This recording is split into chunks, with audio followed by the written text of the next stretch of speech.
Tere hommikust! Tere hommikust! Rõõm! Tere hommikust! Tere hommikust! Kai, kas meie liinid peavad vastu või? Ikka. Nii, me oleme nüüd salvestama ka pannud ametlik tere hommikust kõigile. Mina olen Pare tegevjuht Kai Saard ja suur rõõm on tervitada nii palju inimesi, keda muudkui tuleb ja tuleb juurde tänasel Pare veebiseminaril. Ja meil on täna siin rääkimas tõeline ekspert Sirje Tammiste, kes on Tammiste personalibüroo värbamispartner ja koolitaja ja räägib ta täna sellisest põnevast teemast nagu coachiv intervjueerimine. Ja siis täna ta üritab meile siin pooleteise tunni jooksul natukene paremini selgeks teha neid coachingu põhimõtetele tuginevat tööintervjuud siis ja kuidas seda läbi viia. Ja siin korraldusliku poole pealt natuke, et palun ärge, kuna meid on nii palju lihtsalt, siis ärge mikriga küsimusi küsige chatis ja mina siis jooksvalt Sirje käest neid siin küsin ja muud ei olegi vist praegu midagi. Kõik me selle siin salvestame, et need, kes täna kohal ei ole või peavad poole pealt ära minema või tulevad hiljem, et kõik saavad siis selle hiljem järelvaatamise lingi ka, nii et millestki ilma kindlasti ei jää. Aga mina hästi kutsun teid küsimusi küsima, sellepärast et teie jaoks me seda sisu siin teeme, et Sirje teaks täpselt, millest olulisest teile on hea rääkida. Nii et sellega ongi kõik. Sirje, annan sulle sõnajärje üle. Palun. Jaa, ma näen, et järjest veel liitutakse, aga et kell on 9. Tere hommikust kõigile. Ja see oli tõeline üllatus, et huvi nii suur on ja see võimalus nii suurele auditooriumile siis jagada seda, mida ma olen oma pika kogemuse baasilt loonud, on väga põnev kogemus. Nii et hakkame siis liikuma, et ma kõigepealt natukene lihtsalt oma tausta avan ja sel põhjusel, et te saaksite osa sellest, et kust see kõik on tulnud või kuidas see kõik on arenenud. Et minu haridus on psühholoogia, ma 11 aastat töötasin ka terapeudina ja selles töös oli ääretult oluline luua oma kliendiga usalduslik suhe, et ta räägiks väga isiklikel teemadel, võib-olla see on talle esimene kord või sellele perel oli esmakordne oma olulistele asjadele otsa vaadata ja sellest, kuidas mina psühhoterapeudina oskasin seda kontakti luua, sellest sõltus, kas koostöö sai alguse või mitte ja kas need inimesed said abi või mitte. Et see 11 aastat treenis päris tugevalt oskust tõesti võõra inimesega, kes astub uksest sisse mõneminutise jutu jooksul ikkagi luua selline usalduslik õhkkond, et ta hakkaks rääkima. Siis see värbamiskogemus on ligi 30 aastat ja kogu see aeg ma olen otsinud sellist teed, et kuidas kandidaati päriselt mõista. Ja loomulikult on need hetked, mil selgub näiteks, et minu poolt soovitatud kandidaat ei ole olnud selles organisatsioonis, sellel positsioonil edukas, tõelised raputused, sest enda meelest ma olen alati teinud endast maksimumi ja ma olen aru saanud, et midagi jääb peitu ja mida aasta edasi, seda enam ma olen ikkagi toonud värbamisse sellist süvenemist kandidaati, tema avamist ja mitte niivõrd keskendumist ainult sellele, mida ta oskab ja mida ta on teinud, vaid kes ta inimesena on ja mis talle need olulised asjad on. Nii et see on tulnud aasta-aastalt. Ma olen riikliku kutsega täiskasvanute koolitaja suhtlemistreener. Ma ei tea, kui paljud teist on kuulnud, et on selline riiklik kutse ja ma olen õppinud suhtlemistreeneriks ja see tähendab, et niisugused oskused, mis suhtlemist nõudvates olukordades kasuks tulevad, on minul ikkagi juba kujunenud selliseks automaatseks ja sellest sellest ajast on võib-olla kõige olulisem, mis selles coachivas intervjueerimises toetab, on oskus kuulata hästi sügaval tasandil. Aktiivne kuulamine isegi, ma ütleks, et see on nagu samm edasi selline sügavam kuulamine, mida ma olen treeninud ja coachingus seal öeldakse ka, et kuulad kolmanda kõrvaga, et kuulad sõnu sõnade sees. Et see on olnud see, mida on vaja olnud treenida ja ma arvan, et igaüks, kes tööintervjuusid läbi viib, ta seda ka kogeb, et nii kui mõte läheb uitama, siis tegelikult kontakt kandidaadiga kaob või igal juhul selle kvaliteet halveneb ja vahel on ka mõtled, et oot, mis ta mulle rääkis ja kui sul on päevas juba 3-4 intervjuud, siis lõpuks sa ei mäleta ise ka, mida sa talle rääkisid, et kaob see järg ära. Nii et sellepärast see tähendab ikkagi selline nagu vajadus olla täiel määral kohal on ääretult oluline ja just see aktiivse kuulamise ja sügava kuulamise pool. Nüüd diskkonsultandina ja ka koolitajana see arusaam ja loogika, et on erinevad inimesed, neil on erinevad asjad olulised, kelle jaoks eesmärgid, kelle jaoks entusiasm ja suhted, kelle jaoks stabiilsus, kelle jaoks analüüs. Ja seda vallates tegelikult ka kandidaadiga kohtumisel on võimalik küllalt kiiresti aru saada, et kui palju sissejuhatust tema vajab, et ta ennast mugavalt tunneb, mis on need detailid, täpsuse tase, millest tema tahab rääkida. Ja kui ma kuulan kandidaati rääkimas, siis ma üldjoontes juba saan aru tema võtmesõnade järgi, et mis tüüpi kandidaadiga on mul tegemist ja ma oskan seda intervjuud ka siis vastavalt sellele üles ehitada, et ühelt poolt tuleb sealt selle vestluse tempo ja rõhuasetused ja teiselt poolt tulevad sealt ka need küsimused, mida ma esitan. Et ma võin siin kohe tuua ka ühe sellise näite, et mul oli hiljuti siis üks intervjuu kandidaadiga, keda kutsuti konkursile, aga ta ei olnud juhina töötanud.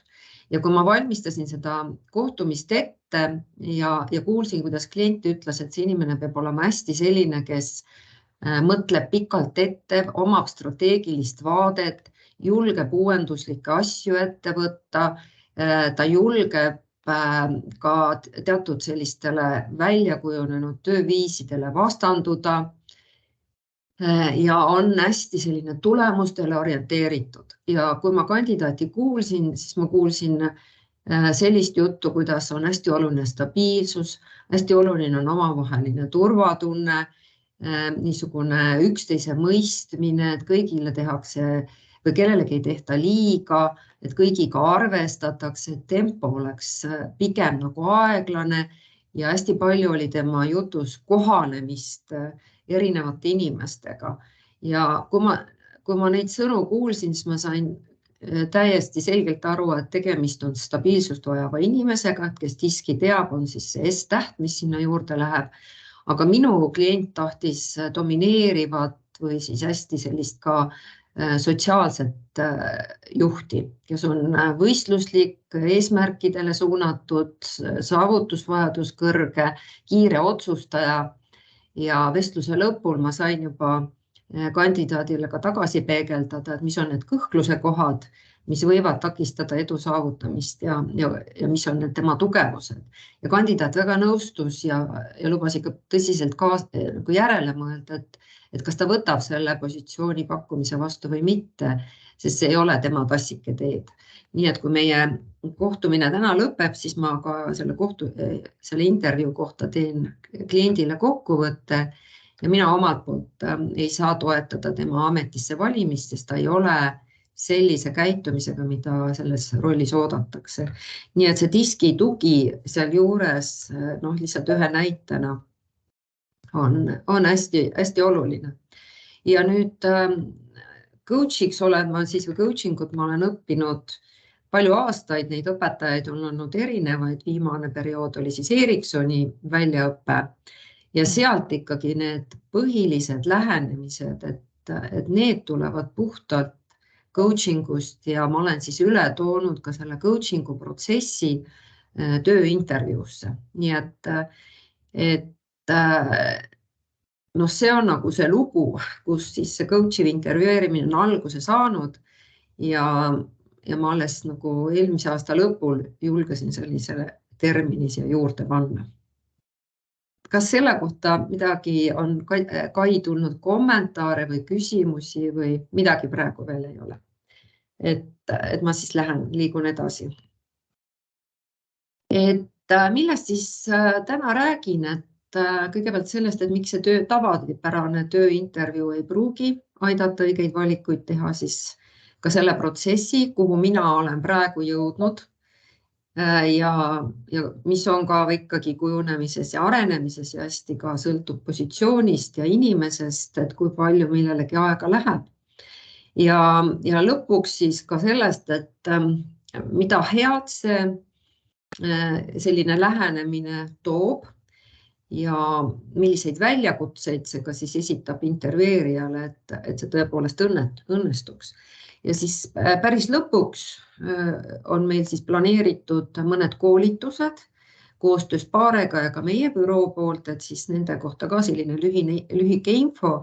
Nii et need, kes peavad siis varem ära minema, et kui see teile huvi pakub, siis vaadake kas või järele seda meie hommikukohvi lõppu, et siis te saate need kuupäevad kohe kergelt endale mugavalt kätte. Et selline on siis tänane plaan. Ja nüüd, kui hakata mõtlema, et meil on üks inimene, tuleb tööintervjuule, et te võite ise mõelda, et kui üks vestlus teil on tulemas, et kuidas te siis ennem seda ennast tunnete ja kas on selline südamesoov, et ma nüüd kõik iseendast räägin, nii nagu ma päriselt mõtlen. Valdavalt inimesed ikkagi kogevad sellist ärevustunnet, kogevad eksamitunnet ja tublimad on ka ette valmistanud, guugeldanud ja otsinud, et millised on need küsimused, mida tööintervjuul esitatakse ja enda jaoks ka siis õiged vastused kirja pannud, et tõesti vastata siis tööandja ootustele ja see töökoht endale saada. Ehk et anda sotsiaalselt oodatavaid ja õigeid vastuseid. Nüüd, kui me nagu mõtleme inimesele, et miks ta siis niimoodi teeb, siis igaühel meist on hästi loomupärane selline soov ennast kaitsta ja tunda turvaliselt. Et see, et ma enda mõtetest ja plaanidest ja unistustest ja õnnestumistest ja ebaõnnestumistest päriselt rääkima hakkan, et see nõuab ikkagi väga suurt enesekindlust ja see ei juhtu niisama, et istume laua taha või praegu veel eriti teeme kuvari lahti ja räägi, mida sa tegelikult tahad ja mida sa siis päriselt oskad. Et ega väga kohe inimene ikkagi nendest asjadest rääkima ei hakka ja mina kaitsen väga vajalik, see loob turvatunnet ja mida mugavamalt inimene ennast selles vestluses tunneb, seda mugavam on tal ka rääkida avatumalt ja ausamalt. Ja kui nüüd on selline klassikaline tööintervjuu, kus asutakse hästi kiiresti asja juurde, aega on pool tundi, maksimaalselt tund aega, kõik info on vaja kiiresti kätte saada, siis väga paljud kandidaadid kogevad niisugust nagu ülekuulamise tunnet. Ma usun, et kui teid siin on nii palju, siis kindlasti olete te ise, et mõned teist on ka ise seda kogenud, et kui sa lähed intervjuule, et on selline ärevus ja siis, kui hakatakse sind küsimustega pommitama, siis siis tekib pigem nagu see soov mitte ennast avada, ettevaatlikkuse tunne ja vastad siis nii vähe kui võimalik või nii konkreetselt ja tegelikku mõttemaailma see värbaja ei kuule. Et te võite selle kohta sinna chati ka panna mõned kommentaarid näiteks, et milline käitumine või mis on siis teist tekitanud seda ülekuulamise tunnet, kui te seda olete intervjuul kogenud. Sest ma arvan, et hästi palju see, mida sa teed, kõik saab sinust endast alguse.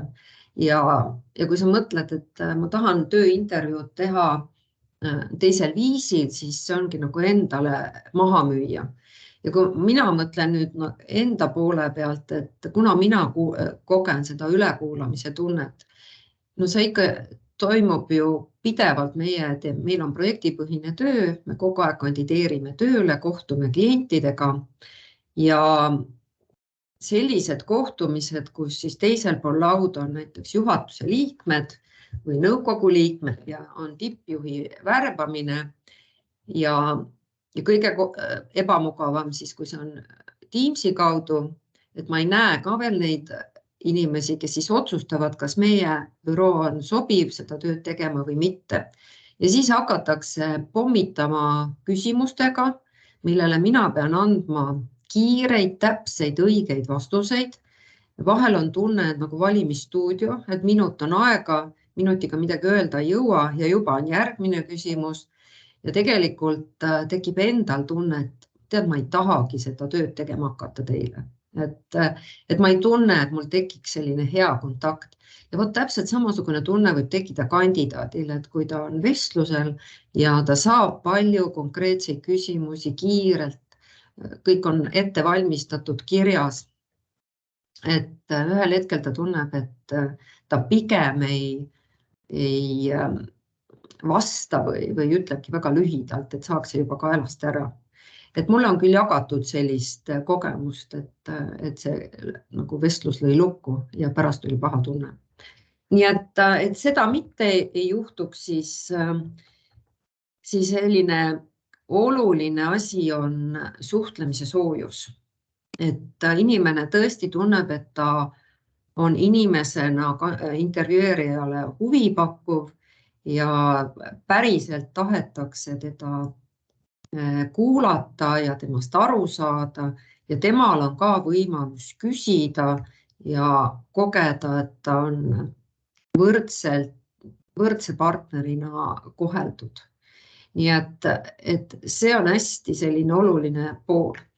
Nüüd, kui ma toon juurde selle vaate, et praegu kuulutusega tugeva töötaja leidmine on õnne küsimus ikkagi.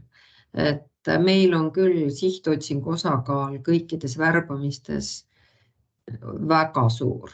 Ja kui me vaatame neid, kes lõppkandidaadid on, et kui me teeme ka avaliku konkurssi koos sihtotsinguga, siis see suhe on, et kutsutud kandidaatidest võib-olla 5 on 3 kutsutud või 4 ja siis 1-2 on ise kandideerinud.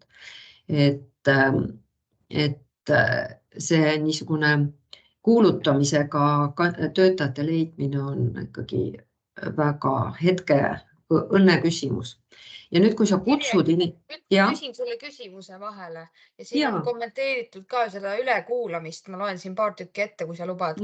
Et ülekuulamine, Mihkel ütleb, et ülekuulamine on siis, kui esitatakse küsimuse sõltumata, mis sa vastad, esitada peale seda siis teine küsimus, mis pole eelmise küsimuse vastusega üldse seotud. Näiteks selline näide on siin toodud. Siis on, et olen olnud tippjuhiga vestluses, kus ta ainult endast rääkiski ja ennast kiidis. Kohtumise lõpuks tõdesin, et ta minust ei saanudki midagi teada. See on klassika. Just. Ja üks küsimus ka. Mis sa arvad, kas grupivestlus on tänapäevane tööriist värbamisprotsessis? Kas oled ise kasutanud? No kõigepealt see et mis on ülekuulamine, et jah, ma saan aru, et kui keegi viiakse ülekuulamisele, siis eelmine küsimus võib olla nii, et ei tulene su vastusest, et neil on täpselt teada, mida nad siis sinult kui kurjategijalt teada tahavad.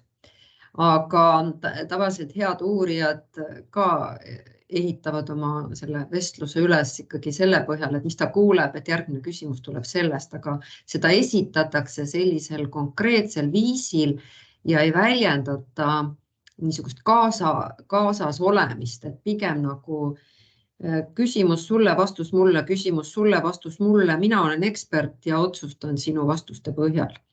Nii et ja suhtlemisel on ju see, et ega pärast ei mäleta neid sõnu, sa mäletad seda tunnet, mis sul pärast jääb. Ja kui sa ka räägid, et kuidas see intervjuu oli, siis need, mida pärast räägitakse, see ju ei ole reaalsus või tõde. Et see on see, kuidas inimesele meelde ja pigem jagatakse oma tunnet, et kuidas see oli. Nüüd seda, et rohkem räägitakse endast, et me oleme alati oma konkurside lõppkohtumiste juures, peame seda ääretult oluliseks, et näha seda dünaamikat ja suhtlust kandidaadiga. Ja meil on see kogemus küll, et ennem kohtumisi me lepime omavahel kokku, et kes millest räägib, mille kohta küsib, kui veel küsijaid on mitu või osalejaid mitu. Aga et kui on ikkagi juht, kes tahab rääkida, kui hea juht on ja kui tubli ettevõte neil on, siis ta müüb tund aega oma ettevõtet, teeb uhke presentatsiooni ja tõepoolest ta ei saa selle inimese kohta mitte midagi teada. Võib-olla seda, kui viisakas ja kannatlik kuulaja ta siis on, et ta noogutab ja pingutab, et kaasas olla ja ise kogu aeg mõtleb, et hakka nüüd minu vastu ka huvi tundma, et ma tahaks ka kuulatud olla. Et kui me juures oleme, siis sellistel kohtumistel me küll oma kolleegidega püüame seda protsessi siis kuidagi nii juhtida, et meie klient ei tunneks ebamugavalt ja kandidaat ei saaks aru, et see suhtlus läheb ikka sinna suunas, et me kohtumine on selleks, et kandidaadist aru saada. Loomulikult ka selleks, et infot anda ja tema küsimustel on kindlasti õige koht sellel kohtumisel, aga mitte sellel, et nüüd ainult meie räägime või müüme, et ikkagi mis eesmärk sellel kohtumisel on. Ja ka siis, kui on sihtotsing, et siis ka ja tegelikult väga vale on läheneda nii, et ma räägin, miks ta meie juurde tulema peab. Ma pean aru saama, mis teda motiveerib ja aru saama, kas meie suudame seda talle pakkuda ja juhtima seda vestlust nii, et kandidaat ise teeb otsuse, et jah, ma tahan seda muutust. Ma olen siin kolleegidega koos motiveeriva intervjueerimise tehnika võtnud kasutusele, et sihtotsingutes kandidaate paremini mõista ja siis neile ka seda positsiooni kas siis maha müüa, tutvustada või toetada seda, et nad mõtleksid sellele, et kas see koht on neile sobiv ja mida nad päriselt tahavad ja et kas neil on nagu eeldused seda saavutada. Nüüd, Kai, kas seal on veel küsimusi, mis selle kohta on tulnud? Ja tuli veel selline küsimus. Kuidas suhtute küsimuste ettesaatmisesse? Kuna intervjuu on umbes 45 minutit, saadan alati agenda ja palun kandidaadile ette mõelda nendel teemadel. Alati seletan, mis on minu eesmärk ja palun tal mõelda ette, mida tema tahab minu käest teada saada. Ühesõnaga, kuidas suhtuda küsimuste ettesaatmisesse? No kui ma oleks kandidaat, ma oleks üliõnnelik. Ma saan kõik küsimused ette, ma saan läbi mõelda, ma saan sõpradega arutada, mida ma vastan. Aga ma ei tea, kas sealt tuleb nüüd päris selline õige pilt, et küllap see, kes seda teeb, tal on oma kogemus ja põhjus sellisel viisil teha. Mina seda mitte kunagi ei ole teinud. Et ikkagi, me räägimegi ju tööst ja pigem nagu kohtumise algul ma annan need piirid, seda me kohe hakkame ka vaatama. Aga ennem oli küsimus ka grupi intervjuu kohta. Kunagi, kui inimesed veel hea meelega kontorites käisid ja kohtusid, siis meie kasutasime selliseid nagu grupitöösid, kus me osalejatele siis kutsusimegi 4-5, maksimaalselt 6 inimest ja korraga ja andsime siis neile mingi sellise ülesande, mille lahendamisel oli vaja omavahel koostööd teha.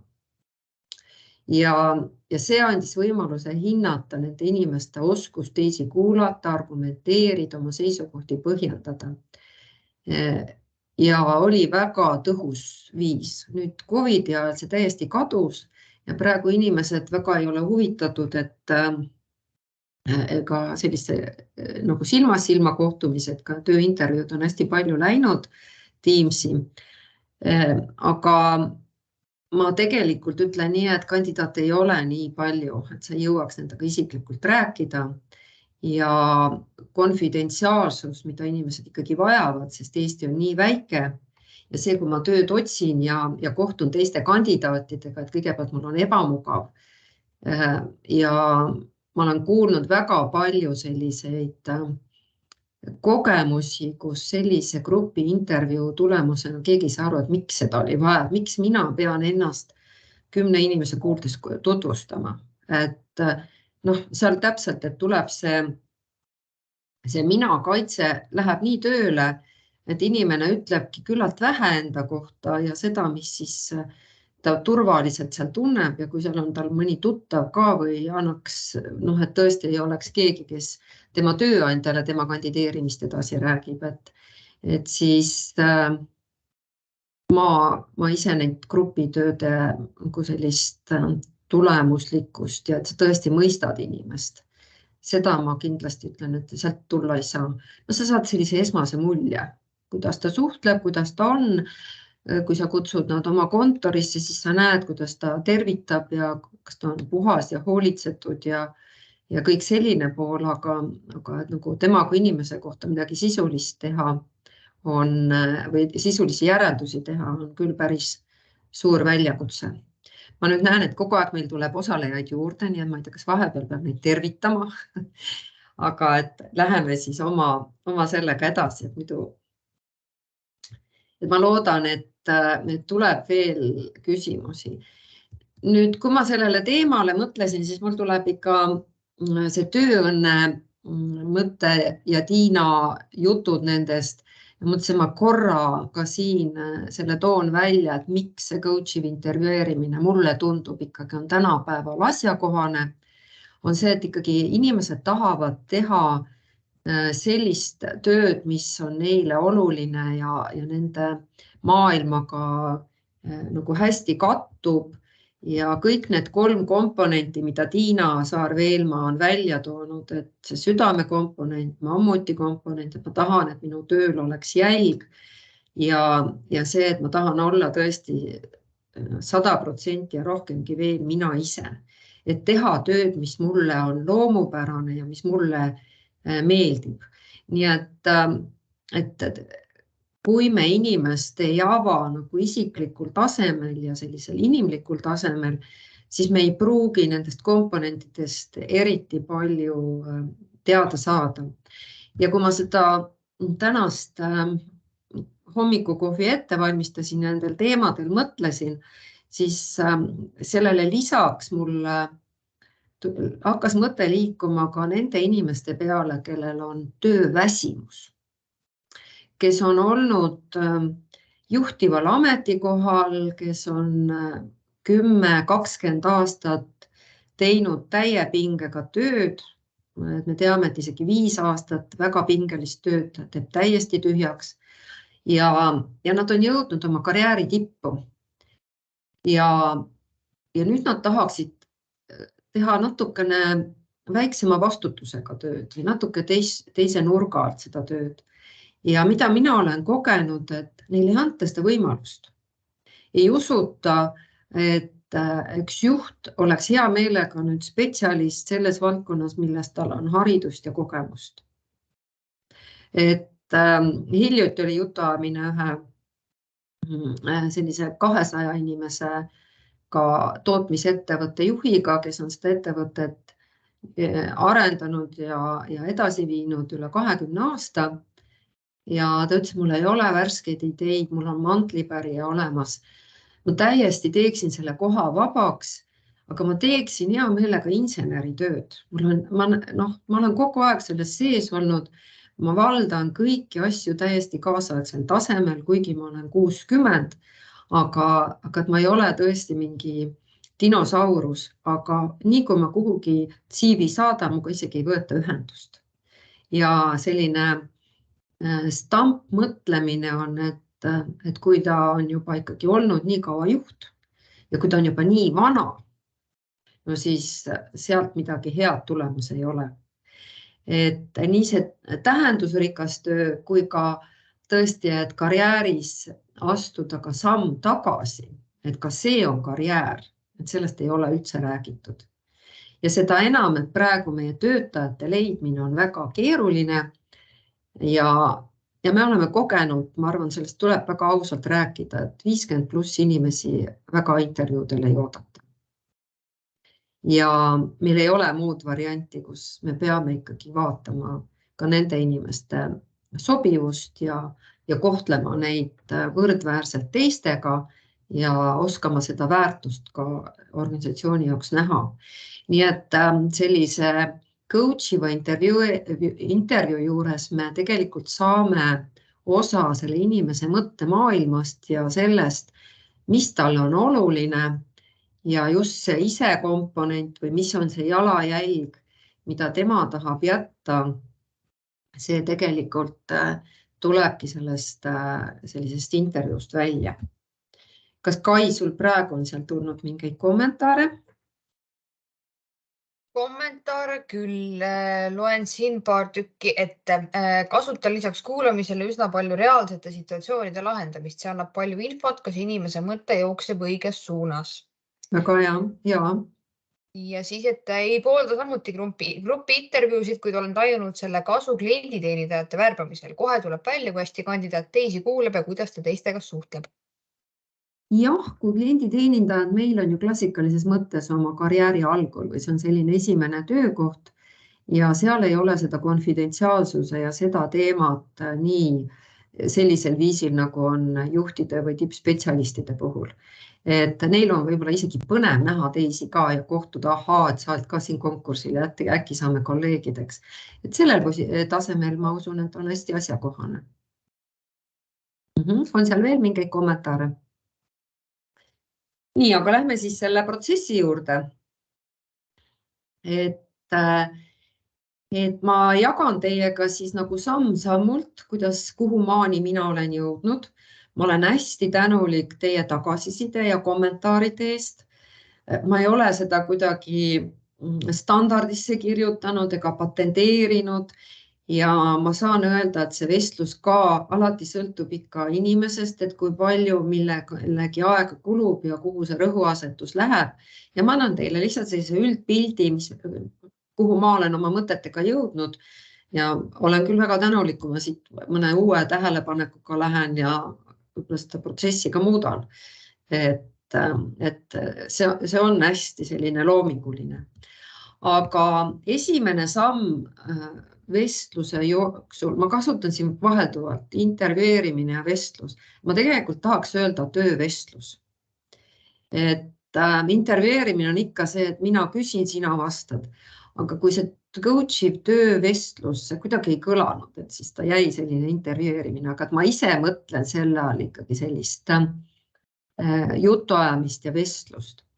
Ja mis on nagu selle suhte loomise juures oluline, et millises positsioonis me oleme.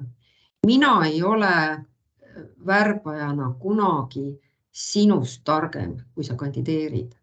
Igaüks on oma elu ekspert. Igaüks on endaga koos 24 tundi ööpäevas ja ta teab ja tunneb ennast kindlasti palju põhjalikumalt kui mina ka väga heade küsimustega võin teada saada. Nii et see esimene samm on ikkagi see, et ma pean minema sellele vestlusele ja ma tahan sellele vestlusele minna nii, et me kohtume kui võrdsed partnerid. Minul on see teadmine, et kui ma nüüd seda konkurssi läbi viin, millist inimest, milliste kogemustega, millisesse organisatsiooni ma värban, aga see, et milline on see kandidaat oma põhiolemuselt, seda saan mina teada ainult siis, kui ma oskan luua temaga usaldusliku suhte ja teda päriselt kuulata. Nii et igaüks on oma elu ekspert ja mina olen pigem selline nagu teekaaslane. Et me vaatame ühes suunas ja mina kasutangi hästi sellist nagu metafoori, et ma olen su teekaaslane või et ma vaatan koos sinuga sinu tulevikku ja sellel, kuidas sina oma maailmast räägid, annab mulle võimaluse kaasa mõelda, kas sina selles rollis õnnestud. Ja see tähelepanu läheb koheselt ikkagi sellele, et oluline on see, et see inimene, kellega ma räägin, ma püüan teda nii mõista ja kaasa mõelda kõigele, et ma oleksin pädev temaga vestluse lõpul arutama, tänu millele ta õnnestub ja kas on mingisugused sellised isikuomadused, mis võib-olla ei tule kasuks või mingid kogemuste puudumised, mida peab väga teadlikult hakkama arendama. Nii et alati tuleb teha selline sissejuhatus, mis võtaks ära selle mina kaitse ja aitaks siis kandidaadil ennast võimalikult mugavalt tunda. Ja selline väike small talk, tutvumine, sina peale minek, et uue põlvkond ütleb kohe sina, ma ikkagi küsin luba. Ja ma pean ütlema, et on ka neid, kelle suhtes mul on enda selline aukartus, et kui ma ikka professorit intervjueerin, et otsustada, kas ta sobib näiteks haigla ülemarstiks, siis ma tahaks veel püsti ka tõusta ja kummardada selle vestluse jooksul, et ma vaatan talle nii alt üles, et ta kindlasti on oma valdkonna tipptasemel asjatundja ja minus tekitab see väga suurt lugupidamist. Et nendel vestlustel võib-olla ma isegi ei tee seda sina ettepanekut, aga mul on kuidagi see, et ma lähen nii inimese maailma sisse, et ma unustan mingil hetkel ära, et me räägime teie. Ja siis on see kuidagi selline, et tagantjärgi, et oi, vabandust, ma ütlesin sina, et kas nüüd äkki läheks nüüd sina peale, et siis ma kohe algul olen küsinud luba. Ja muidugi, kui inimene ikkagi mind jääb teietama, et ma alati ütlen, et see on mõlemas suunas ja mina olen sinu teenistuses ja võta mind kui oma teekaaslast, et siis kui tema jääb kindlalt teietama, et siis ma ka lähen selle teie peale. Et see siis ikkagi on märk mulle ka, et ta tunneb ennast mugavamalt, kui räägitakse teie. Nii et selline nagu suhte loomise poole pealt ikkagi ka niisugused algus, sissejuhatus, et me kohe ei lähe asja juurde, vaid me teeme väikse sissejuhatuse ja hakkame ennast nagu mõlemad mugavalt tundma. Ja see on see aeg ka, kui ma kuulen, kuidas kandidaat reageerib, ma juba oma peas mõtlen, mis tüüpi inimene ta on, kui pikalt seda sissejuhatust teha ja kui kiirelt siis asja juurde minna või millist tempot või tonaalsust vestlusel kasutada, et siin hästi see diskiteadmine nagu toetab. Ja kogu selle vestluse juures ja suhtlemise algul eriti on niisuguste pehmendajate ja tagasisidestamise kasutamine, et see pehmendajad ongi, et sa ei küsi, et ütle mulle, või ma tahan teada või mis sa seal tegid, vaid pigem, et kas sa oled palun valmis kuulama või sellised nagu sujuvalt ja pehmelt sa juhatad, kas sa oled palun valmis rääkima, juhatad mingi teema sisse, et küsid nagu luba küsida.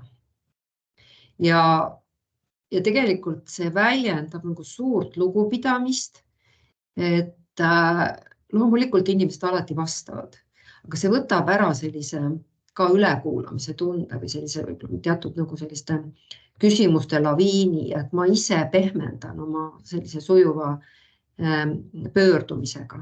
Siis juba suhte loomise etapil ma märkan sõnu, mida kandidaat kasutab ja ütlebki, et no ma tahaks ikka, teeme selle vestluse kiiresti ära ja et mul juba järgmine koosolek, ma ei tea, hakkab tunni aja pärast, et mul küll 1,5 tundi aega ei olnud või mingit niisugust. Et siis ma saan aru, et nüüd tuleb ruttu asja juurde asuda. Aga kogu vestluse jooksul ma teen märkmeid ja seda siis kohe, aga ma räägin, kuidas see kokkuleppe tegemine on ja ma panengi kirja kandidaadi neid võtmesõnu, tema väljendeid ja ma kasutan vahekokkuvõtete tegemisel täpselt seda, mida kandidaat ütles. Nii et juba suhte loomisel see minu mõtteviis ja suhtumine kandideerijasse on kindlasti lugupidav ja lähtun sellest, et tema on oma elu ekspert. Nüüd, kui vaadata siis seda protsessi edasi, siis järgmine samm on kokkuleppe tegemine. Aga ma teen korra pausi ja küsin Kai, kas sealt on tulnud chatti mingeid kommentaare või küsimusi? On üks kommentaar tulnud Dianalt. Pehmendamine, vahekokkuvõtted, tore teada, et olen õigel teel. Ahah, no väga hea. Et see kindlasti alati aitab. Nüüd, kui selline suhe on loodud, siis me vestluse algul ka teeme nagu sellise raamistiku või kokkulepped, et millest ja kuidas me räägime ja milline on aeg, et ma teen märkmeid ja kuidas ma neid kasutan. Ja hästi oluline on siin mitte nüüd ka seda kõike ühes reas välja öelda, vaid ka saada neid noogutusi. Et kes on müüki teinud, et need teavad, et kui sa saad 3 väikest jaad, et siis sa oled ühe suure jaa saanud. Et see on nüüd selline aeg, kus tegelikult see usaldussuhe luuakse ja kui sa siin saad juba kandidaadilt ja mulle sobib ja räägime väga hea, et teete märkmeid, et see aitab kõige meeles pidada, et wow, et ma olen nii oluline ja tegelikult juba jää hakkab sulama või selline mina kaitse läheb väiksemaks ja tal tekib selline turvaline hea tunne, et teda on kuulamas inimene, kes on temast päriselt huvitatud ja ta ei pea mingist šabloonist läbi pugema ja tema ongi oluline ja tema mõttemaailm ongi oluline. Ja kindlasti ka vestluse algul kohe julgustada kandidaati küsimusi esitama, iseenda jaoks läbi mõelda, et kas see võiks olla sujuvalt vestluse käigus, pigem vestluse algul või pigem vestluse lõpul. Mina väga täpselt kõiki neid, mida sellelt kohalt nõutakse ja mis kõik ees on ootamas, ma vestluse algul hea meelega ei räägi, sest see annab jällegi kandidaadile teadmise, et milliseid vastuseid oodatakse. Ta ei pruugi olla nii ehe ja nii aus, nagu tegelikult oleks hea, et me koos saame mõelda, et kas see koht on tema jaoks. Nii et ma pigem jätan need küsimused lõpupoole või siis teemegi nii, et vestluse käigus, kui mingite teemadeni jõuame, et siis paralleelselt ma toon juurde seda meie kliendi vaadet või siis kui me endale värbame, siis meie vaadet. Et hoidagi nagu seda, mida kandidaat endast räägib ja et ka mina annan nagu omalt poolt midagi vastu. Ja intervjuul tegelikult on teatud eneseavamine või see enda vaatenurga sisse toomine või mingi olulise jutu teema sisse toomine või mingi väike nali, mis on hästi asjakohane, loob sellist nagu mõnusat meeleolu ja inimesed unustavad ära, et see on nii tema jaoks nagu nii tõsine vestlus. Just eile oli mul üks vestlus, kus kui ma vestluse lõpul küsisin kandidaadi käest, et kuidas sa tundsid ennast vestlusel? Ta ütles, ma olin enne hullult närvis, ma ei maganud ka, aga et pärast hakkasin mõtlema, et hea küll, ma valmistan kõik küsimused ette, panin kõik kirja ja nüüd, kui ma sinuga räägin, ma olen kõik ära unustanud, mis ma kirja panin. Ma räägin seda, mis nagu minu seest tuleb, et väga üllatav, et mis sa muga tegid. Et siis me natuke arutasime, et kas see võis mingi alatud võte olla või kas ta tunneb ennast halvasti, aga et tegelikult ta tundis ennast väga mugavalt ja kui ta sai ka selle tagasiside ja arutelu, siis ta oli väga tänulik selle eest. Nii et see küsimuste kellelgi on mikrofon sees, kes nüüd nii, et siin hästi palju inimesi on juurde tulnud, et mikrofonid palume välja lülitada, muidu see taustajutt hakkab siin nagu vestlusse kaasa tulema. Nii et hästi selline pigem nagu tõesti seda küsimused, vastused, need oleks nagu diskussioon, et see on nagu arutelu, et see ei ole, et mina küsin ja tema räägib ja omalt poolt nagu mitte midagi vastu ei anna. Ja mulle ikka meeldib, kui vestluse ajal väike nali või tuleb mõni hea lugu meelde või küsin temalt mingeid lugusid ja kui vahepeal natuke nalja ka saab või siis see võtab selle pinge täiesti maha. Ja nüüd küllap te olete ka teadlikud sellistest nagu grupiprotsessidest, et kuidas meeskonnad arenevad. Ja vestluses on ka ikkagi nagu üsna sama loogika. Et algul on selline sõltuvusfaas, kus kandideerija on valmis kõike vastu võtma, mida vestluse juhtija siis soovib ja see kokkulepete tegemine üldiselt läheb väga lihtsalt. Et ei ole küll kogenud, et keegi ütleb, et oot, mis mõttes, et kirjutad üles, ei, mulle küll ei sobi, et sa kirjutad üles, et ma tahan, et sa kõik meelde jätad. Et tegelikult kuulatakse ja need kokkulepped tulevad. Võib-olla eraldi tasub puudutada lindistamise teemat. Ma olen kuulnud, et seda kasutatakse. Ja ma olen selle suhtes ettevaatlik, et see ei läheks kuhugi rändama ja sellel peab olema väga hea põhjendus. Võib-olla ongi, et kolleegid tahavad pärast kuulata või tahad järele kuulata. Et vestluse ajal märkmete tegemine ja arvutisse kirjutamine ei pruugi igaühel olla sobiv, et ta tahabki vestlusele keskenduda. Et siis pärast, kui sa tahad kogu seda infot veel enda jaoks täpsemalt talletada ja valid selle lindistamise, siis kindlasti on siin vaja kokkuleppe selle kohta teha. Ja ma olen kuulnud ka, et mõned kandidaadid on öelnud, et nad on küsinud, kuule, aga sa lindistad ka. Et ta on olnud vestlusel, kus lindistati ja talle saadeti see vestlus. Ja see oli nii õpetlik. Ja on palutud, et kuule, ole hea lindista, et ma tahan pärast kuulata, mida jama mina kokku rääkisin või kas ma ikka ajasin normaalset juttu. Et siis ma pärast helistan sulle, ütlen, kuule, et see päriselt ei olnud nii ja ma korrigeerin oma vastust. Et mõned sellised juhud on olnud, aga ma tegelikult ei ole lindistanud, sest ikkagi las see jääb, aga see on selline kaalumise koht, nii et kui siin praegu on ka selliseid kogemusi, mis on positiivsed, siis täitsa võib neid jagada teistega, kes ju sellel hommikukohvile oma aja panevad ikka selle sooviga, et oma intervjueerimise pool ka läbi vaadata ja mõelda, et kas annab midagi uut kasutusele võtta. Kai, kas seal on tulnud midagi? Ja, üks kommentaar, üks küsimus, slaide sa lubad ju meil pärast jagada osalejatega. Ja, aga need slaidid on küll niimoodi, et need vahetekstid on nüüd tulevadki sinna järk-järgult, aga jah, ikka. Väga tore. Siis üks kommentaar ja üks küsimus tuli ka kohe otsa. Osalesin vestlusel, kus esimese etapina regionaalne juht rääkis endast, enda elust, lapsepõlvest, hariduskäigust ja siis töökäigust ja palus seejärel rääkida endast. Selline vestlus kohe julgestas ja tegi kogu vestluse palju vabamaks. No vot, et see enese avamine, et see on see, mis kuidagi inimesi lahti teeb. Et võib-olla selle enese avamise kohta ma toon näite, et ma otsin praegu Sotsiaalkindlustusametile ühe osakonna juhti.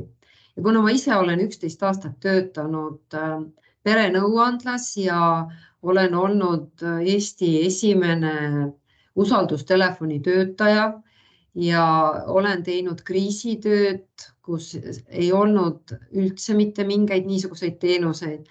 Ja kui ma nüüd sain aru, mida tegelikult Eesti riigis kõike pakutakse inimestele, kellel on olnud raskused, kes on ohvrid, kelle elu on viltu kiskunud, siis ma väga suhestun sellega ja ma näiteks vestluse algul olengi seda kasutanud, et minu jaoks on see eriline otsing, sest 80-ndatel, 90-ndate algul see oli see töö, mida mina tegin. Mina väsisin ära, sest mul oli tunne, et ma jooksen vastu seina ja mul on hea meel, et on neid, kes seda asja on edasi viinud.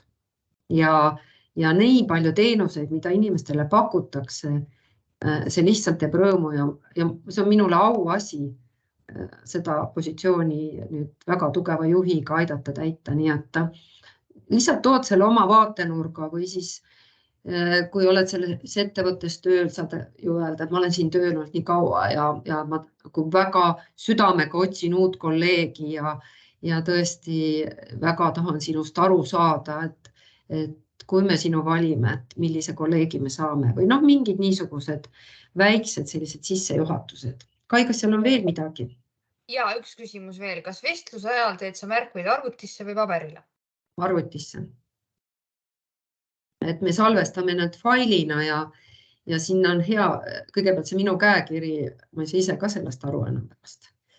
Ja arvutisse kirjutamine on läinud mul kiiremaks kui käsitsi kirjutamine ja arusaadavaks. Muidugi on kirjavead ja sellised ja teinekord lühendid aga ikka. Ja ma teen alati faili ja sinna ma panen nagu sellised nagu suured teemad, mida ma kindlasti puudutada tahan. Et mul oleks endal ka pilt ees, et muu jutu sees nagu fookus ära ei kao. Et ikkagi see ka coach'i või intervjuu on hästi kindla suunaga alguse ja lõpu ja sisuga, et ta ei ole lihtsalt selline mõnus kulgemine ja tuttavaks saamine. Kas oli veel midagi? Nüüd vaatame siis seda protsessi järgmise sammuna.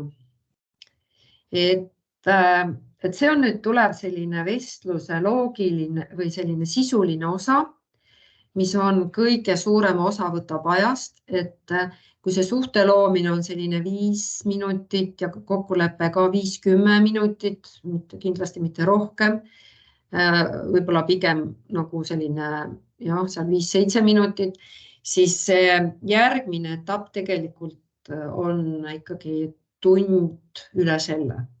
Et see coach'i intervjeerimine on 1,5–2 tundi, on see protsess tavapäraselt pikk ja praegu siis see, millest ma räägin, on kõige olulisem osa.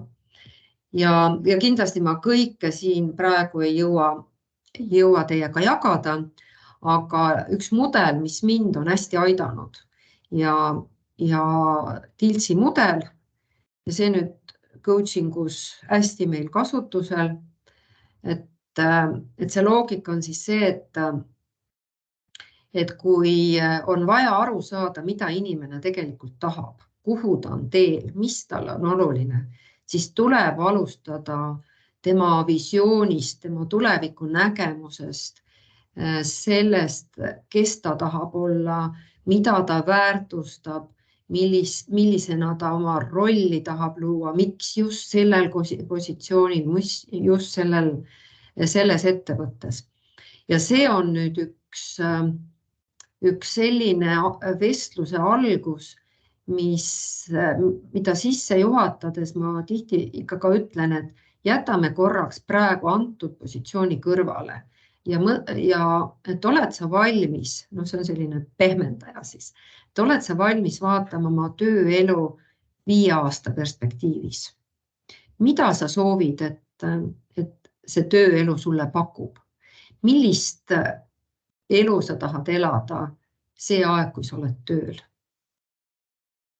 Ja siin coachingus on see, et küsi 7 korda ja veel, mis sulle veel oluline on, mis veel tähtis on.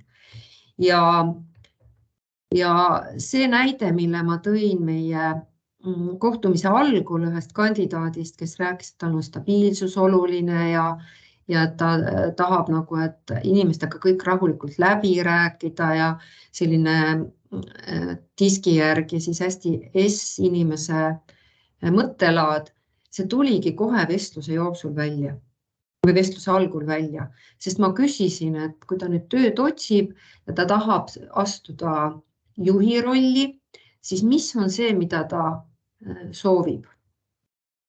ja miks just juhi roll ja mida see talle head võib tuua ja mille järel ta on ja miks need asjad just on olulised. Milliste inimestega koos ta näeb, et ta seda rolli täidab, millises organisatsioonis, kui suure vastutusega, kui suure otsustusvabadusega. Et siin on nüüd see võti, kus kandidaat räägib, mille järel ta on, mida ta päriselt tahab ja sina saad siin paralleelselt siis mõelda, et kas meie saame seda pakkuda. No ikka näited on head, mis seda nagu teevad ka arusaadavamaks, et ühe müügijuhi konkursil hiljuti nüüd intervjuul, et mis on nagu oluline organisatsioonis, kuhu see inimene soovib liikuda. Et ma veel ei teadnud, miks ta on eelmiste perioodide vahetusi teinud sellise 3-5 aasta sammuga ja ta tõi välja, et ta tahab arengut. Ma alati täpsustan, mida ta mõtleb arengu all. Ta tõi välja 2 suunda.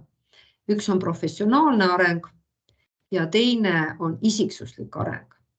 Siis me saime arutada, et mis see professionaalne areng tema jaoks on, läbi milliste tegevuste see võiks tulla. Ja seal ei olnud tõesti ainult, et koolitused, aga et ta tahabki uuele turule sisenemist kogeda, täiesti uued sihtgrupi kättesaamist kogeda ja see on tema jaoks selline areng nagu professionaalses mõttes. Ja vajas ta selleks ka tuge. Ja siis me arutasime, millist tuge ta vajab, kui tihedaid vestlusi oma juhiga ta vajab. Ja ma sain juba potentsiaalse kandidaadi soovid uuele juhile. Et kui ma nüüd teda näiteks oma kliendile tutvustan, siis ma saan öelda, et vaata, see inimene soovib seda, kas sa juhina pakud seda. Kas sina oled valmis nii palju pühendama aega, kas sa näed, et selline inimene sinu meeskonnas selliste ootustega on sobiv, et suudate te neid ootusi täita. Ja siis ta tõi välja sellise isiksusliku arengu, et ta tahab ka nagu inimesena küpseda. Ta on siiani saanud kogeda koostööd coachiga, mis on teda väga kasvatanud, pannud enda ja maailma asjade üle täiesti teise nurga alt mõtlema.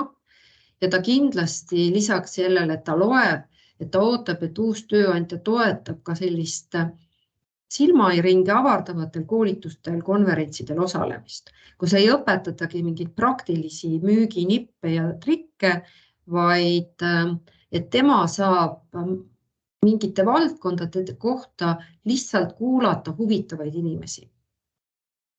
Ja ma tean, et see ettevõte ei ole üldse seda pakkunud. Ja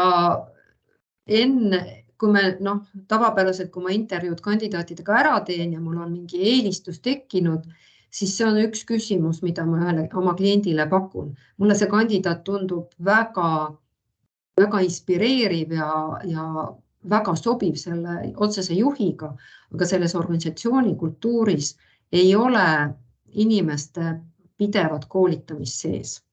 See on pigem väga erandlik, kui keegi väga tahab ja väga veenab, et sellest on kasu, siis seda võimaldatakse. On üks tootmisettevõte ja neil on, kui on vaja tootmise jaoks midagi või tõstukijuhi pabereid või CNC pingil osata midagi teha, siis antakse võimalus, aga et sellist muu asi, et see isiksusliku kasvule, neil ei ole siiani olnud nagu seda kommet. Kas selle kohta Kai mingeid kommentaare ei ole tulnud praegu? Nüüd see väärtuste teema, et väärtused on tihti need ju ka, mis meil on kodulehel kirjas ja kui teeme väärtuspõhise juhtimise koolitust ja alustame sellest, et palume siis öelda, mis on teie kodulehel kirjas, siis tavaliselt ei teata. Et need on mingid lihtsalt sellised sõnad, millel tihtipeale ei ole töötaja jaoks seda sisu ja kui inimeselt küsida nagu otse, et mis on su väärtused, siis suur enamus ei ole sellele mõelnud või vähemalt nad ei ole teadvustanud, mis. aga siis saabki küsida, et mis sulle töös oluline on. Millest sa lähtud, kus on see õige ja vale piir. Ja nüüd väärtuste teema on kindlasti selline üks, mis on äriettevõttes oluline, aga kui ma vaatasin ka meie hommikukohvil osalejaid, et seal on päris palju avaliku sektori inimesi, et küllap see puudutab teid, kui tuleb uus minister oma teisest erakonnast, oma teiste väärtustega, siis kõik need, kes ministriga igapäevaselt koostööd peavad tegema, saavad sellest osa, et nad peavad kas midagi korrigeerima või siis lahkuma. Või on see kohalik omavalitsus, kui tuleb uus vallavanem, kelle arusaam sotsiaalpoliitikast on hoopis teine kui eelmisel vallavanemal, siis see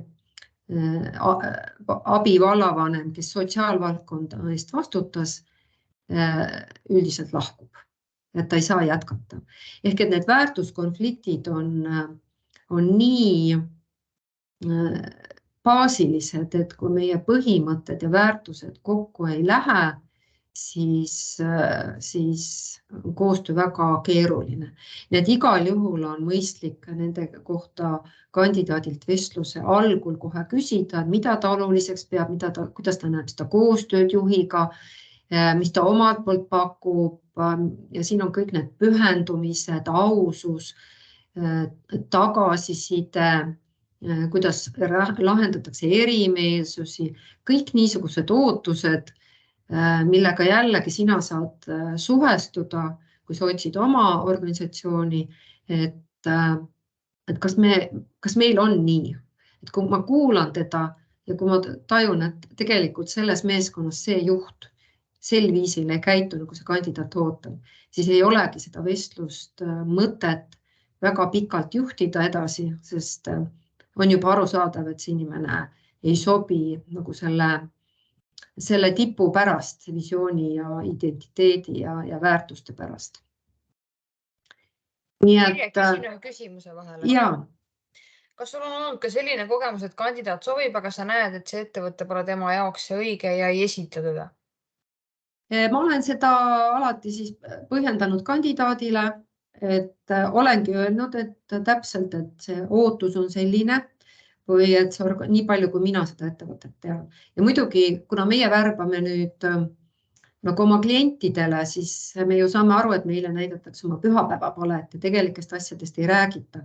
Ja ennem, kui me värbama hakkame, me alati tahame kliendiga kohtuda silmast silma, käia tema tootmist vaatamas, istuda tiimiga koos ühe laua taga, et me tunnetaksime ära, keda tegelikult nad enda hulka ootavad ja mis on see nende DNA, nende naljad, nende selline olemus ja muidugi küsime ka juurde, nii et me ikkagi sellist intervjuud teeme ka oma klientidega, et neid tundma õppida, nii nagu me hiljem teeme kandidaatidega. Ja kliendile see sama lugu, et ma saangi öelda, et väga hea kandidaat, et ma ikkagi neid kandidaate, kelle ma intervjuud teen, oma kliendiga jagan, kes mulle tunduvad sellised sobivad, aga et need ootused, et see, mis mina tean, et seda teil ei ole, et kuidas ta seda saab kommenteerida. Võib-olla meil ei tulnud algul jutuks ja võib-olla nad mõtlevad, et me hakkame muudama oma juhtimiskultuuri või me juba teemegi sellega tööd või et see, et seni pole olnud, ei tähenda, et tulevikus ei ole. Nüüd ma vaatan kella, mis läheb armutult. Kui sobib, ma lähen sealt edasi, me ei jõuagi lõpuni, et tulevad slaidid ja inimesed vaatavad, et mis siin slaidi peal siis on. Nüüd, kui see kõik on paigas, siis loomulikult on selle koha peal ka selline arutelu, tagasiside, et kuidas see kõlab, kas see sobib, kas mulle tundub, et seal on ikkagi sellised, et need ootused päris ei vasta, et seda on vaja täpsustada või siis tõesti ongi see, et seda see organisatsioon pakkuda ei saa. No praegu ikkagi on ka see nägemus oma tulevikust, et kui palju ma olen kontoris ja kui palju ma teen kaugtööd ja ja eile mul oli kohtumine kandidaadiga, kes elab teises linnas, ja peakontor on siis, tema kolleegid, suur osa on teises linnas, et ta ei olnud läbi mõelnud, kuidas ta nende juhina teisest linnast see tööd teeb. Ja kui tal on alles kooli läinud laps, ta ei saa olla mitu päeva järjest Tallinnas. Ja meie vestlus lõppeski siin. Et ta sai aru, et tegelikult praegu see muudatus lihtsalt talle ei sobi. Täna ta veel hommikul oli mulle saatnud kirja ja tänas, et sai kohtuda ja enda jaoks asjad paremini läbi mõelda. Nüüd siit edasi juba läheb tõesti vestlus, kus hakkame siis vaatama kandidaadi kompetentse, tema kogemusi, tema oskusi ja see on nüüd stiili küsimus, et kuidas seda tehakse. Et minul on nagu 2 erinevat teekonda, kuidas ma lähenen, et kui ma otsin juhte, siis ma esitan selliseid nagu laiemaid küsimusi, palun näiteks meeskonna juhtimise, muudatuste juhtimise kohta tuua näiteid, lugusid, erimeelsuste juhtimise kohta, et need asjad, mis teda on ees ootamas, et nende kohta saada aru saama, et kas see talle on sobiv või kas ta selle kohta omab kogemusi. Et avalikus sektoris on tehtud väga põhjalikud kompetentsimudelid ja me saame neid ka siis kasutada ja sealt tulevadki need kompetentsid, mida siis juba saab nagu üldisemalt küsida. Või siis teine viis on, et ma hakkan liikuma karjääris siis mitte rohkem kui 10 aastat tagasi, et hakkame vaatama, et kus see karjäär läks, et mille eest sa vastutasid, mis need olulisemad arengukohad olid, mis need olulisemad õppetunnid olid, mis sulle meeldis selles töös ja mis oli see edasiliikumise põhjus. Et kui nüüd edasiliikumise põhjus, mingi muster hakkab sealt ju välja joonistuma, et kui inimesed on mitu ametikohta ja ettevõtet vahetunud ja kui sa kuuled, et ta tuli ära sellepärast, et juht oli, vabandust väljendust, nõme, idioot, kuidas need väljendid on, mida me kuuleme, siis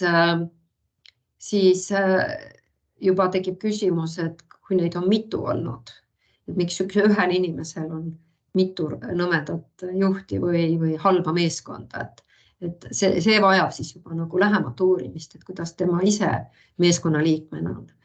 Ja kui need põhjused on see, et töö oli ammendunud, et siis näedki, et ta on uute väljakutsete peale väljas, et tal peab olema töös võimalust midagi uut kogeda, uut saavutada ja see on siis sinu kui värbaja professionaalsus läbi mõelda, et see, kuhu ta kandideerib, et kas see talle pakub.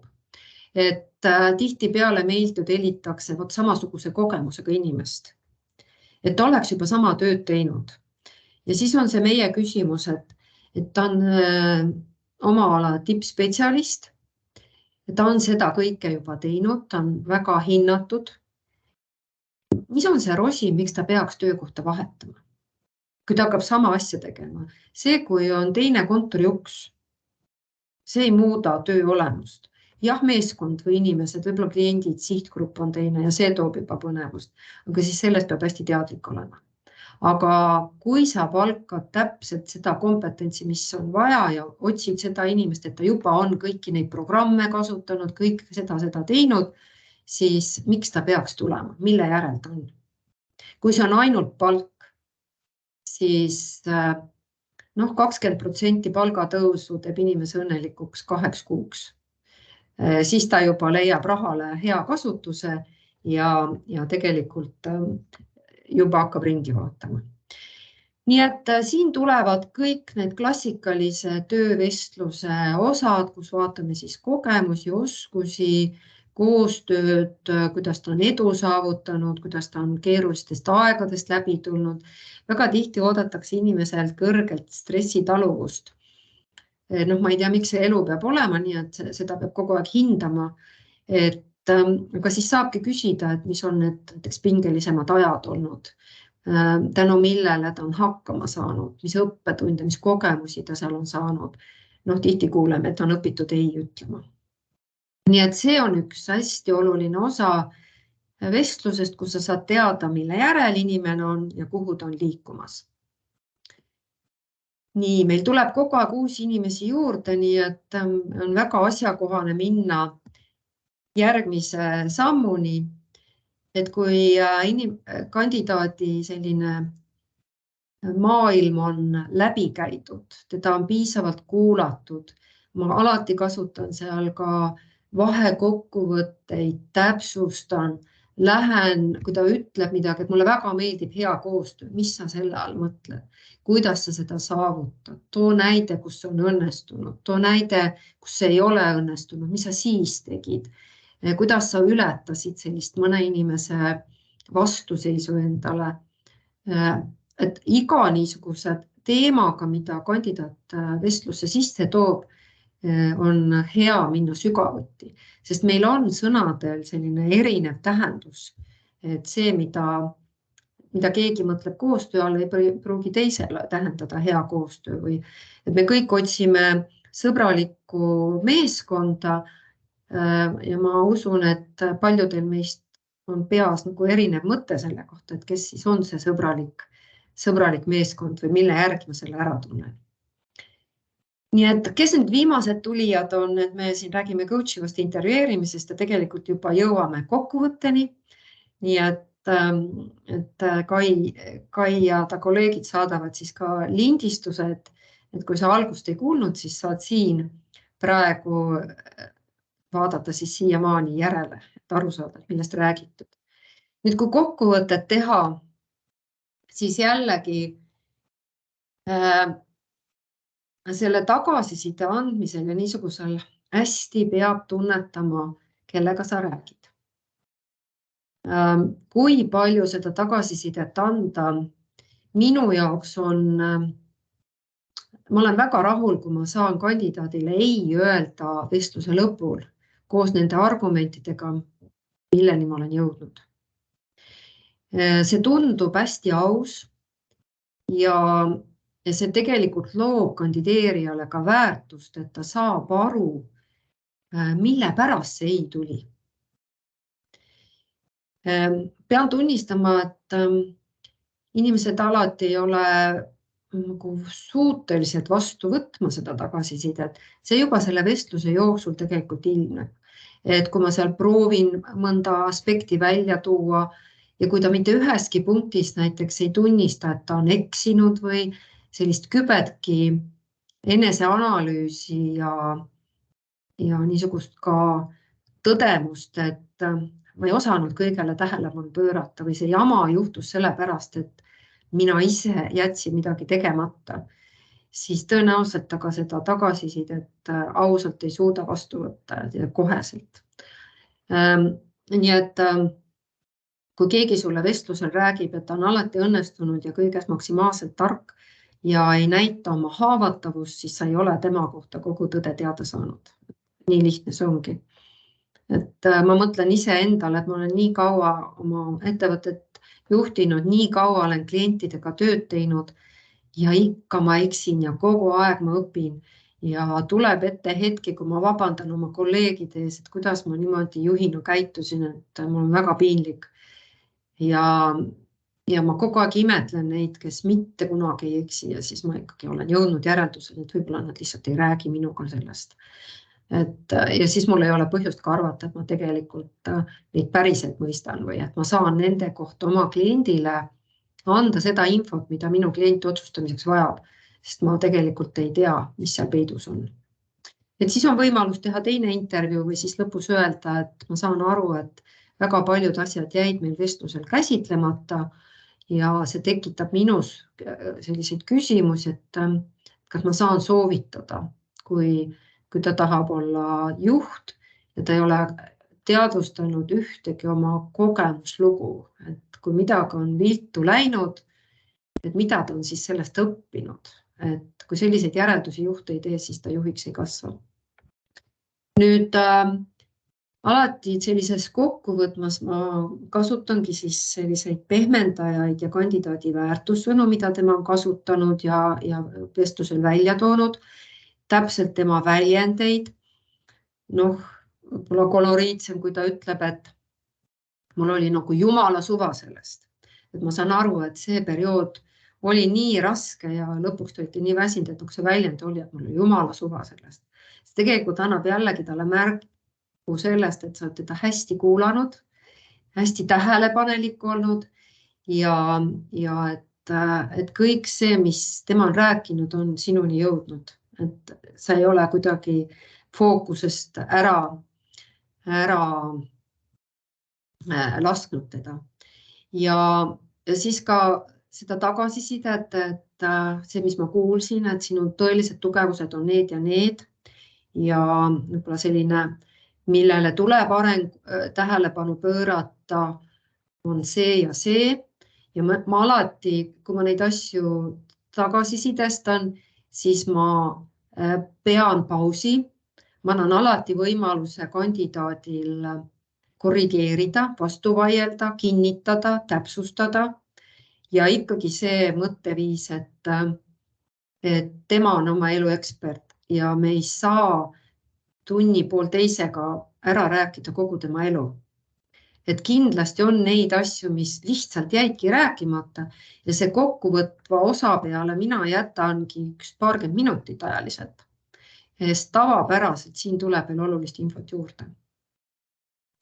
Ja siis arutelu selle tema sobivuse ja siis nende ootuste kohta, küsimused veel, täpsustused, profiili täpsustamine, et kõik see, mis on selle koha kohta teada, kas me kõigest jõudsime rääkida, kas meil on vaja uut vestlust teha või intervjuud teha ja et kuidas mina tajun teda, et kas tal on lootust või mitte. No kui on esimene intervjuu, ega ma siis ei oska ju võrreldes teiste kandidaatidega öelda, siis ma ütlengi, et see on esimene intervjuu, ega ma ei tea, kes siin veel meil kandidaadid on, aga kui mul on juba seal 10-15 intervjuud tehtud, siis ma saan juba öelda, et teades, kes kandideerivad, siis sa oled üks tugevamaid või et ma näen, et on neid, kellel on kogemust rohkem ja mu klient võib eelistada nendele tööpakkumise tegemist. Aga et otsustame ikkagi alati koos siis kliendiga või teie siis, kui te värbate endale, siis teil on lihtne, peate endaga nõu. Kui te värbate oma ettevõttele ja mõnda meeskonda, siis te peate selle meeskonna juhiga nõu, nii et olenevalt siis, kuidas su positsioon on. Ja siis on see kokkulepe edasiseks, et mis siis saama hakkab, et kuidas see värbamisprotsess edasi läheb. Meie kasutame teste, teeme taustauuringuid, räägime ka milliseid teste, miks me neid teeme, mis etapis me neid teeme ja et tema saab alati tagasisidet selle kohta. Taustauuringu tegemiseks palume alati kandidaatidel ise saata kirjalikult, vajadusel siis kokku leppida, et kes nendega on koostööd teinud, kes on olnud, keda nad saavad anda oma soovitajaks. Noortega on keeruline, kui neil ei ole töökogemust. Ega õppejõud ka väga palju tänapäeval tudengeid ei tunne, võib-olla mõni bakalaureuse või magistritöö juhendaja oskab midagi öelda või kes on siin töögruppides koos olnud. Aga et ikka igaühel on mingid suhted ja see, kui ta mitte kedagi anda ei saa või ei taha, on ohumärk. Et sellele tasub tähelepanu pöörata. Ja siis, et kas on veel kellega kohtumisi, kuna need kohtumised kaua läheb, milline on ajaline plaan, kus ta infot saab, et kogu selle protsessi kohta vestluse lõpul kandidaadile siis ka sellist infot anda. Ja viimane samm, et kui coachingus on see tähistamine ja see, mis väärtus oli meie kohtumisel ja mida inimene kaasa võtab ja ta saab jagada, mis mõtteid ta sai ja millest ta inspireerus, siis tööintervjuul on kindlasti väga asjakohane tänada avatuse eest, võimaluse eest temaga tuttavaks saada, kohtuda inimestena ja selle aja eest. Et kui inimene otsib tööd ja osaleb mitmetel konkurssidel ja intervjuudel ja ta pühendab sinna paar tundi ja paar tundi ja paar tundi ja kui ta tulemust ei saa, siis see kumm võib ikka päris tühjaks minna. Ja veel hullem, kui ta ei saa üldse vastust. Ja kasutades seda, et nii suur auditoorium on, ma väga tahan, et jääks kõlama, et olge armsad inimesed, andke tagasisidet kandidaatidele. Liiga palju me kuuleme, et ei tulnud üldse ei kirja. Ja me saame inimlikult aru, et töömaht on suur ja ei jõuagi seda teha. Aga see on nendele inimestele nii oluline, et nad saaksid tagasisidet. Ja kui see on veel sisuline ka, et need, kellega meie teeme intervjuud, et me alati oskame ikkagi sisulist ei öelda ja kes on lõppkohtumisel, nendega meil on isiklik vestlus. Nii et me peegeldame ikkagi hästi tagasi seda, mida nad saavad ja kes on testid teinud, saavad alati testi tagasisidet ja me arutame seda, mis järeldusi sealt me tegime ja mida tal võtta on. Nii et see töövestlus ja kogu see värbamisprotsess tegelikult värbajal on väga suur vastutus selle ees, et need inimesed, kes seal osalevad, nende enesehinnang ei kaoks või murduks ja usk endasse ei kaoks. Et see on värbajate kätes, et värbajad on väga olulised inimesed paljude tööotsijate jaoks. Nüüd need väljakutsed on see, et ega seda coachivat intervjueerimist ei saa ja ei ole mõtet teha lihttööde puhul, kus pigem ongi oskused ja kogemused, aga ikkagi tasub tööliselt alati küsida, et mis on see veel, mida ta ootab peale selle, et õigel ajal tuleb palk ja nagu nad tihti ütlevad, et normaalne ülemus. Et mis on veel oluline? Kindlasti on see, et ta on ajamahukas, juba see suhte loomine, usaldussuhte loomine, kokkuvõtete tegemine võtab aega. Päris kõrged nõuded on värbajale, sa pead ikka nii kuulama. Ja mina ütlen, kui ma teen 3 intervjuud päevas, siis ma olen täiesti tühi. Ja kui on väga pingelised ajad ja näiteks kui ma olen ajahädas ja kandidaate on palju ja ma olen pannud 5 intervjuud päeva, siis tegelikult ma olen õhtul täiesti kõne ja teovõimetu. Et see võtab tohutu energia endalt ära ja sa pead nagu oma energiat ikkagi realistlikult hindama. Et muidu juhtub nii, et see, kes on õhtuks vestlusel, see ei suuda teda kuulata. Et see on nagu mõte on mujal ja keskendub mujale. Ja kindlasti vestluse ajal on kõik sidevahendid välja lülitatud, et sa saaksid tõesti keskenduda kandidaadile. Ja selline empaatia ja huvi ja uudisimu ja selline aktiivne kuulamine, need on sul kogu aeg sinuga kaasas ja neid ühelgi hetkel ei tohi ära unustada. Ja siin sa ei saa vestlusele minna, et saadad nüüd enne küsimused ja siis ta tuleb valmis vastustega. No siis tegelikult ta võiks ju kirjutada need vastused, võib-olla see ei olegi nagu vestlust vaja. Aga et vestlus on ikkagi see, kus sellest, mida kandidaat räägib, sellest tuleb mingi uus teema või uus tasand või uus vaatenurk või uus arusaam.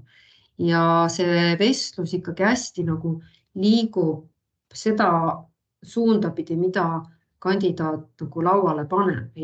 Aga et värbaja paneb sinna kihte juurde, sügavusi, avab rohkem ja loomulikult endal on nagu see teadmine, et mida ma pean teada saama, mille kohta ma pean vastuseid saama. Ja väärtus on kindlasti see, et kui see suhe on selline usalduslik ja on avatus loodud, siis kandidaadil, isegi kui ta ei saa seda töökohta, tal jääb hea tunne südamesse ja sina värbajana jääd talle meelde ja see tööandja jääb meelde ja ta hakkab edaspidi sinu ettevõtte kuulutusi märkama ja sind edasi soovitama, et kuule, sõpradele rääkinud, mul oli nii hea vestlus, ma küll ei saanud, aga tead, minusse süveneti, mind kuulati. Ma täiesti julgustan, et lihtsalt vestluse pärast tasub seal osaleda. Muidugi, kui mina seda kuulen, et minu vestlusel osaletakse lihtsalt selle pärast, et osa saada põnevast vestlusest, ma ütlen, see on minu 2 tundi tööaega.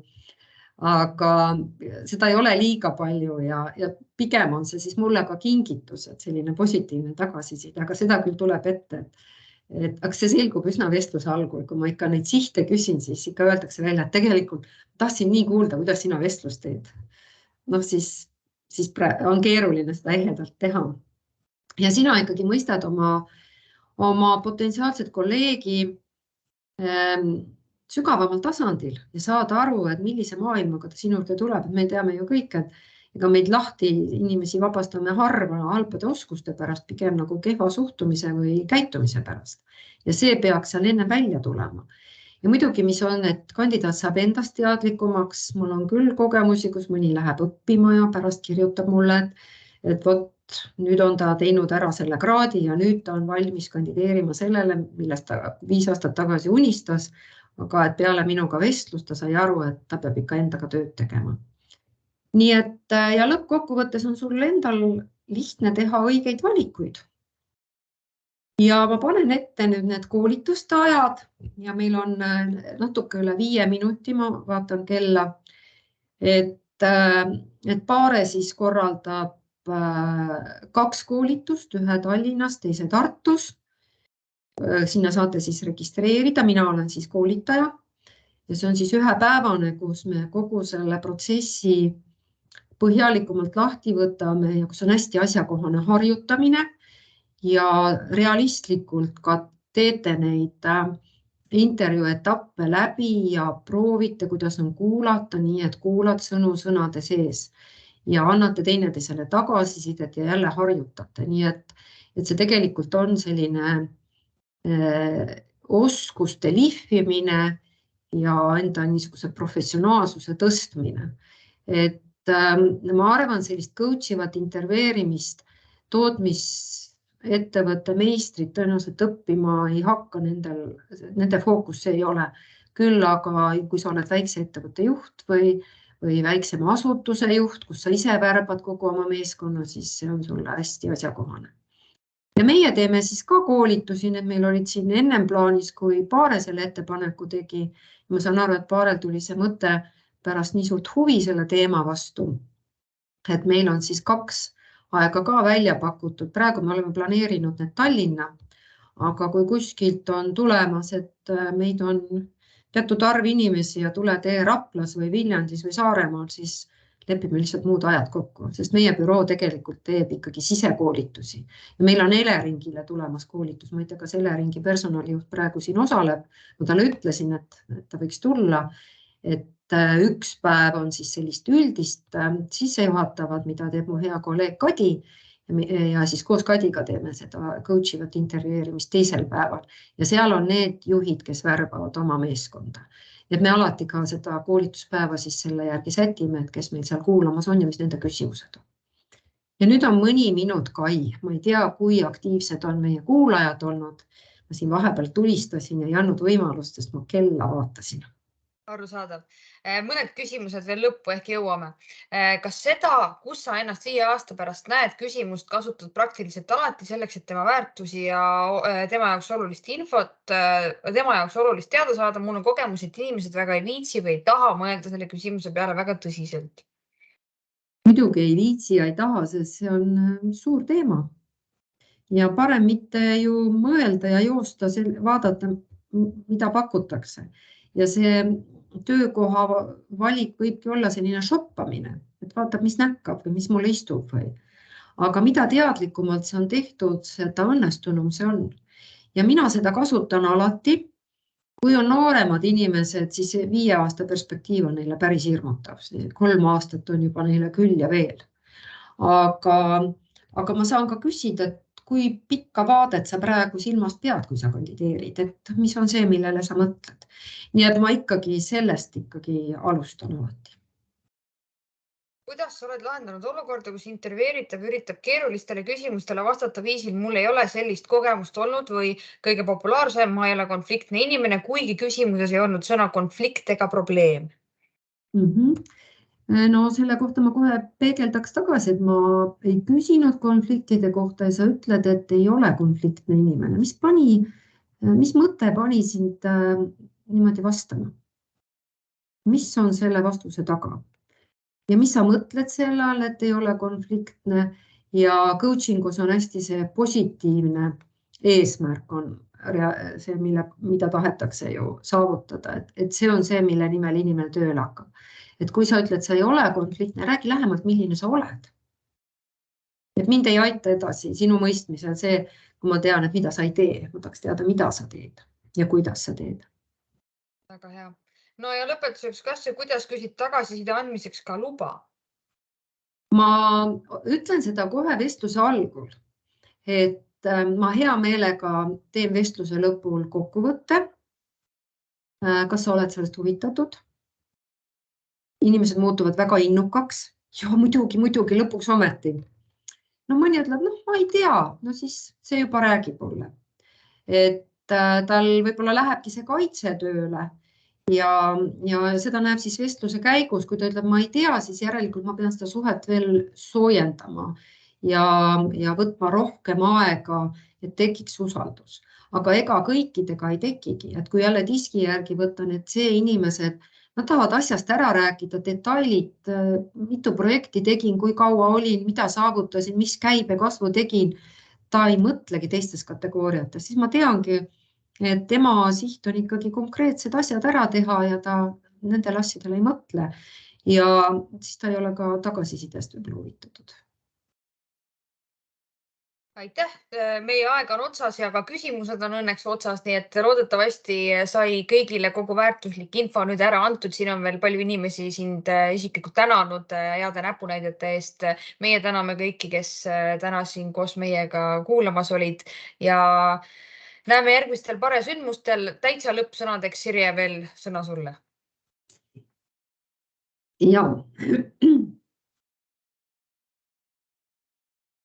Et kui teie värbate, te olete oma ettevõtte esindusisikud ja ma olen sügavalt veendunud, et teie loote ja mina loon tööandja brändi.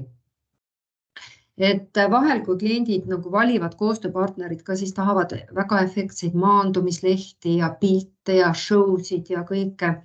Muidugi see on oluline. Kell kukkus ja hääl läks ära.